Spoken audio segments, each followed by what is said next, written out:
I once again welcome you to MSP lecture series on main group chemistry. Let me begin my talk today on group 2 elements. Group 2 elements are known as alkaline earth elements. This group consists of beryllium, magnesium, calcium, strontium, barium and radium, and the electronic configuration of alkaline earth elements is Ns2, that is valence electrons. That means we have 2 electrons in the valence shell. As a result, the group oxidation state is +2, and as expected, being the first element, beryllium differs from other elements owing to its smaller size. In fact, beryllium resembles more of aluminum than magnesium and calcium, and that is about diagonal relationship between beryllium and aluminum. I will discuss those aspects later. And atomic and ionic radii are smaller than those of group 1 elements. Of course, here one electron is added to the same shell and nuclear charge is also increased. As a result, one can expect the atomic and ionic radii of alkaline earth metals smaller than the corresponding group 1 elements. The alkaline earth metals are named after their oxides, the alkaline earths, whose names were beryllia, magnesia, lime, strontia and baryta respectively for beryllium, magnesium, calcium, strontium and barium.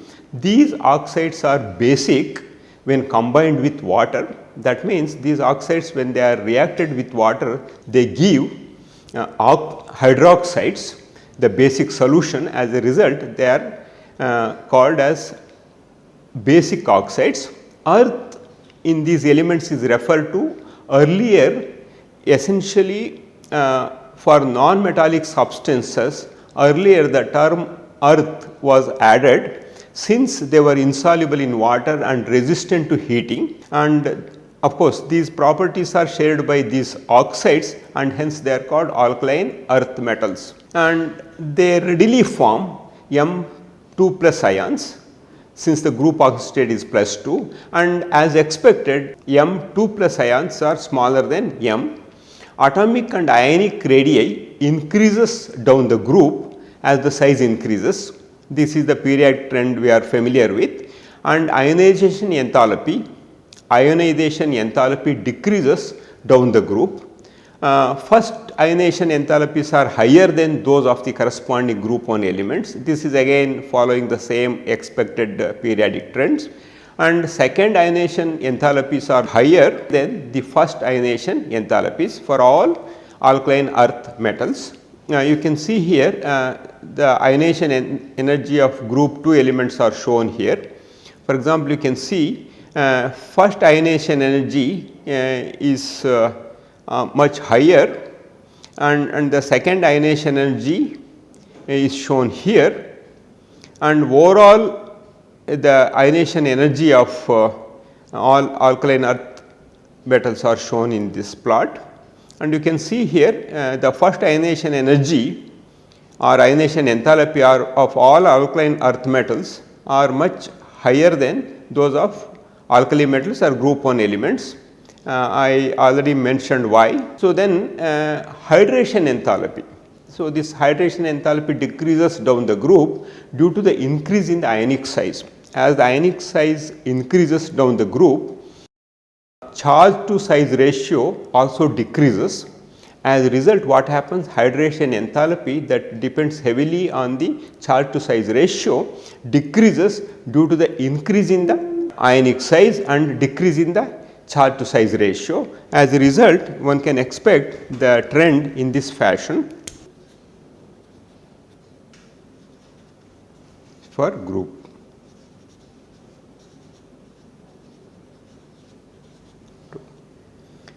So, due to the larger size, group 2 elements are more extensively hydrated compared to group 1 elements. For example, if you see magnesium chloride is 6H2O, that means it has 6 water molecules. Similarly, calcium chloride can take up to 6 water molecules.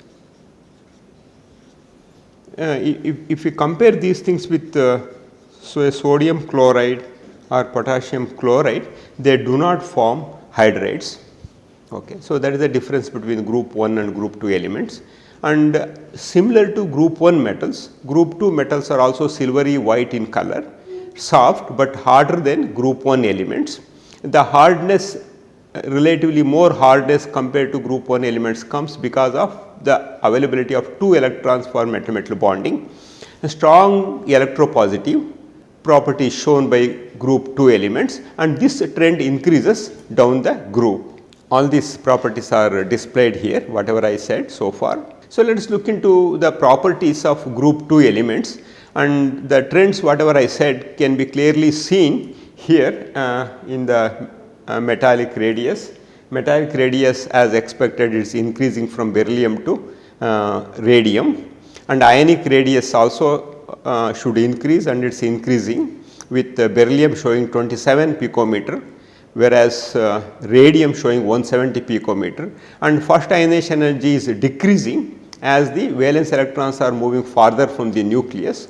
Ionization of those electrons would be rather easy, that you can see here. That is also reflected in the reduction potential here. Reduction potential you can see here, the trend, and the density is given, and melting point also decreases down the group, and enthalpy also decreases. And so, all these properties are according to the periodic trends one should expect by looking into the trends seen along rows and also down the group. Let me tell you a little bit about alkaline earth metals and who discovered. And as I mentioned, all alkaline earth metals are silvery white in color. So, you can see here beryllium I have shown here, beryllium, magnesium turnings I have shown, calcium, strontium, little gold color is there, freshly sublimed one, and barium and radium is radioactive. Beryllium was discovered by Louis Nicolas Vauquelin in 1798, and magnesium was discovered by Joseph Bloch in 1755, and Humphrey Davy, in fact, he has contributed significantly to the understanding and growth of chemistry, especially alkaline earth metals and alkali metals and alkaline earth metals. In fact, he is responsible for discovering and isolating in the pure form many elements that I will be discussing in the next slide, and he is responsible for discovering calcium, barium and strontium. Strontium was collectively together discovered by Crawford and Cruikshank in 1790, and later it was isolated in its pure form by Humphrey Davy, and Marie Curie and Pierre Curie, they discovered radium in 1898. And of course, as I mentioned, Humphrey Davy's contribution is remarkable. He just lived for 51 years, and he is known for the electrolysis and also giving the method of isolation of and discovery of elements such as aluminum, sodium, potassium, calcium, magnesium, barium, boron, and also he is well known for his safety lamp, also known as Davy lamp, for people who work in the mines. Okay, so let us look into the occurrence of alkaline earth elements. Beryllium occurs naturally as the mineral beryl, important ore of beryllium or important source of beryllium, with composition Be3Al2SiO3 6 times, and magnesium is the 8th most abundant element in the earth's crust and the 3rd most abundant element dissolved in seawater. It is commercially extracted from seawater, and the mineral dolomite. Dolomite is nothing but a combination of calcium carbonate and magnesium carbonate in 1:1 ratio, and calcium is the 5th most abundant element in the earth's crust, but only the 7th most common in seawater due to the low solubility of calcium carbonate. And of course, calcium is a major component of biominerals such as shells and coral, and calcium, strontium and barium all are extracted by electrolysis of their corresponding molten chlorides. Radium can be extracted from uranium bearing minerals such as pitchblende. All its isotopes are radioactive, and beryllium is extracted by heating beryl with sodium hexafluorosilicate, that is Na2SiF6, and magnesium is the only group 2 element extracted on an industrial scale. Magnesium, calcium, strontium and barium can be extracted from their respective molten chlorides, very similar to Downs process employed in the extraction and isolation of sodium from sodium chloride. Calcium is extracted by electrolysis of the molten chloride, which is itself obtained as a byproduct of Solvay process for the production of sodium carbonate, and strontium is extracted by electrolysis of molten strontium chloride or by reduction of strontium oxide using aluminum, very similar to Thermit process, and barium is extracted by electrolysis of the molten chloride or by reduction of barium oxide with aluminum. That means essentially we have two methods at our disposal to extract strontium, either from molten halides or from the corresponding oxides. So, when it comes to radium, all isotopes of radium are radioactive. They undergo alpha, beta and gamma decay with half lives that vary anywhere between 42 minutes to 1599 years for some of their radioactive isotopes, and radium was discovered by Pierre Curie and Marie Curie in 1898 after painstaking extraction from the uranium ore pitchblende. And in fact, pitchblende is a complex mineral containing many elements. It says besides uranium, it is a source of many trace elements and also some of the radioactive isotopes of some of the heavier elements, and it contains approximately 1 gram of radium in 10 tons of ore, and in fact Curie's together took nearly 3 years to isolate 0.1 gram of radium chloride from pitchblende. Okay. So, let me give the extraction method of beryllium starting from beryl. So, as I said, beryl is nothing but Be3 Al2 SiO3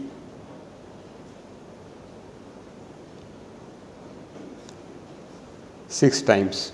Okay. So, first it has to be treated with hexafluorosilicate, sodium hexafluorosilicate.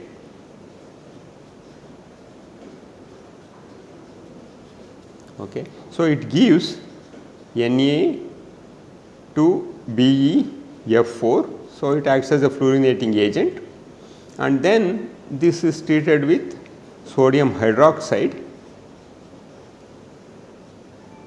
leads to the formation of sodium fluoride, and BeOH will be separated, beryllium hydroxide, and on treatment of beryllium hydroxide with this salt,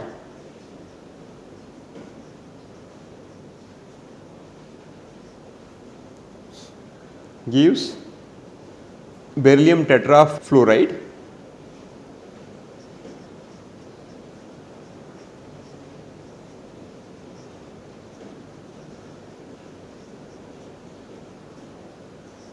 okay. This one on heating gives beryllium fluoride. So, this beryllium fluoride on reduction with magnesium gives pure beryllium through the formation of magnesium fluoride. So, this is the method used for the extraction of beryllium starting from beryl.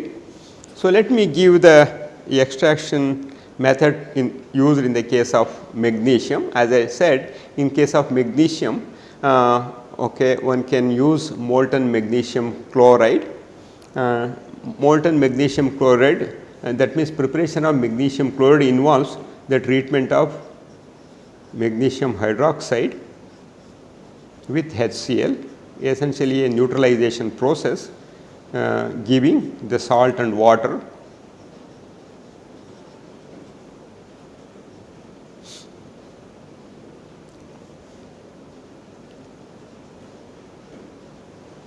Okay.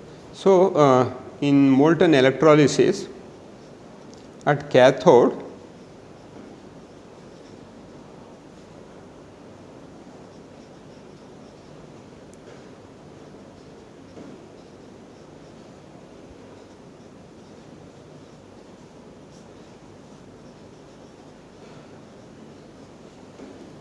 So, at anode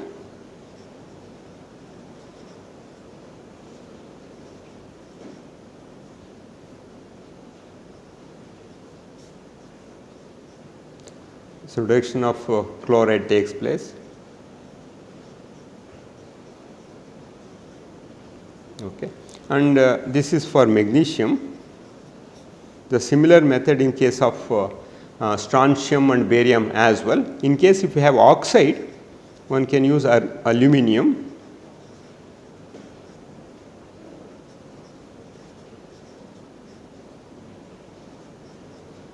Of course, here to initiate the formation of aluminum oxide that is highly exothermic, first the reaction needs triggering.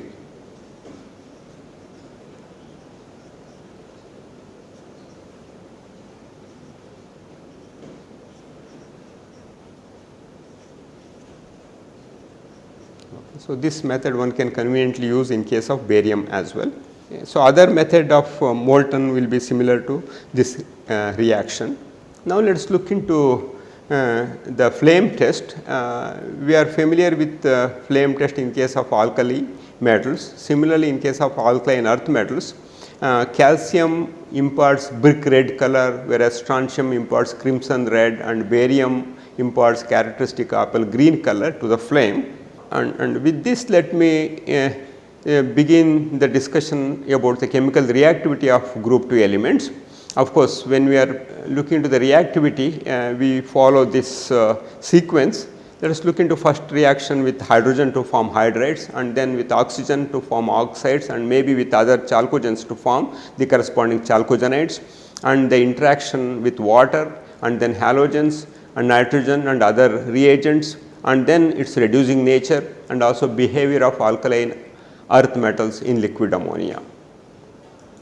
Okay. So, this is the flame test you can see here. So, calcium, strontium and barium all have shown, and in fact, because of these vibrant colors they are also used in fireworks. So, before I proceed to consider the reactivity of alkaline earth metals, let us look into the difference in the properties of beryllium from the rest of the elements, and that means the anomalous properties of beryllium should be looked into, and let me discuss those properties. Generally, beryllium forms covalent compounds such as beryllium halides, BeCl2, BeBr2, beryllium iodide, and also with hydrogen it forms covalent hydride BeH2, and they have a tendency to form complexes because of larger hydration enthalpy with the formation of molecular compounds such as beryllium acetate. Hydrolysis of beryllium salts in aqueous solution leads to the formation of species such as BeH2O thrice OH plus acidic solutions, and hydrated beryllium salts tend to decompose by hydrolysis reactions where beryllium oxo and hydroxo salts are formed rather than by the simple loss of water.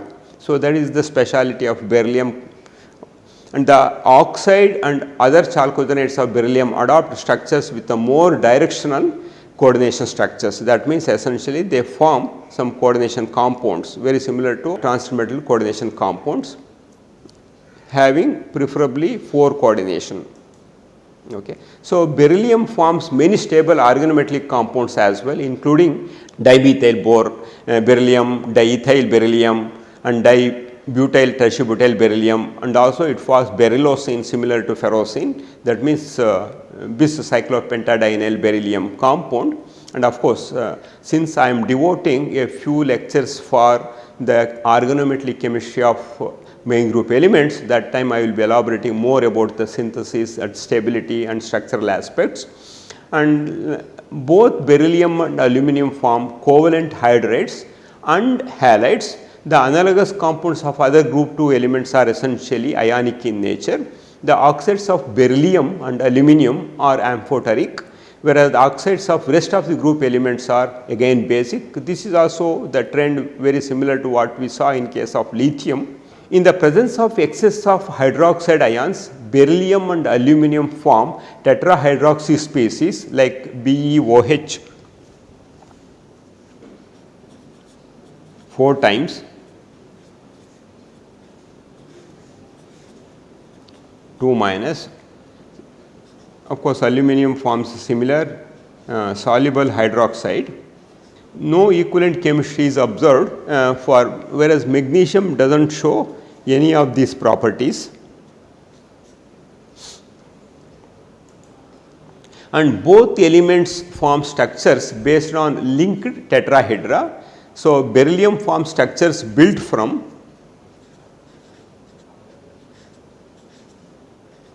minus and BeX4 X minus tetrahedra, and aluminum also forms numerous aluminates and aluminosilicates containing AlO4 N minus units. So, this shows the similarities in the reactions and properties of beryllium with aluminum, and both elements form carbides that contain C4 minus ion. Of course, in carbides these ions will be there, and which on hydrolysis or reaction with water produce methane. The other group 2 carbides contain essentially C2 minus ion and produce ethylene. This essentially gives ethylene or acetylene. Of course, those things I will discuss later, okay, when the corresponding carbides are treated with water. And alkyl compounds of beryllium and aluminum are electron deficient compounds that contain bridges. That means essentially this is nothing but 3 centered 2 electron bonds. Okay. So, this is quite common in case of alkyl beryllium and aluminum compounds, and they undergo association to form one dimensional chain. So, I will be elaborating later about the more details about this one.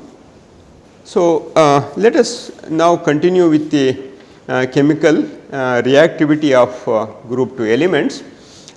Smaller size compared to alkali metals. We should remember alkaline earth metals have smaller size compared to alkali metals, and they are strongly hydrated, and they have high lattice energy compared to group 1 elements. And in fact, beryllium has a different chemistry compared to its heavier congeners.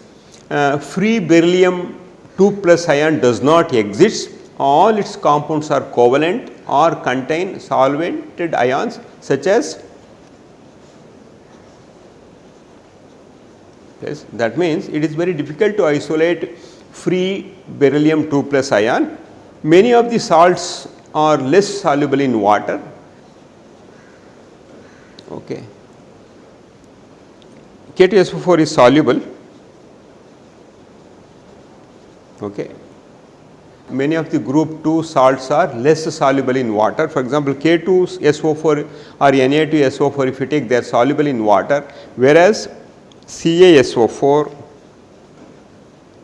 or strontium SO4 are insoluble. In fact, the trend increases down the group. In fact, most of the barium salts are insoluble, and beryllium is a rare element, and its ore is important ore or source is beryl Be3Al2Si6O18.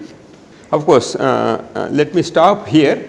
In my next lecture, I will be continuing the chemistry of my group 2 elements and begin my lecture with group 2 hydrates.